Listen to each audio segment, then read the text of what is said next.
ตื่นเศร้ามาแต่ละมื้อเนาะข้าพเจ้าจะฝึกปกป้องตัวเองอืมจังซี่เนาะหลังจากนั้นข้าพเจ้าก็จะบีบมะนาวใส่ปากฆ่าเชื้อมะนาวสำคัญมันมีวิตามินซีเนาะมีทั้งวิตามินซีนะมีทั้งวิตามินซีเนาะ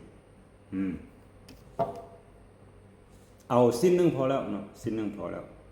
มีทั้งวิตามินซีแล้วก็ฆ่าเชื้อในลำคอเนาะบ่ให้มีการอักเสบเนาะฆ่าเชื้อก็จะสิเวลาบีบเนาะเราต้องให้ส้นมะนาวตัวนี้ยัดเข้าไปข้างในเลยตัวนี้ก็ให้ปิดทั้งสั้นมันสิถึกตาเลยเนาะบีบมันสิจี๊ดเข้าตาเลยมา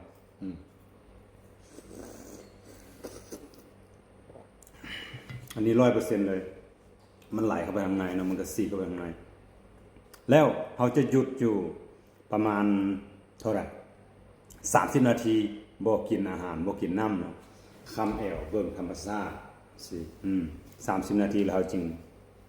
กินข้าวก็ได้กินกาแฟหรือว่ากินอาหารอื่นเนาะกินน้ำกินใน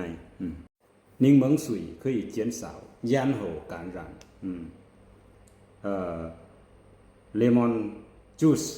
can reduce the throat infection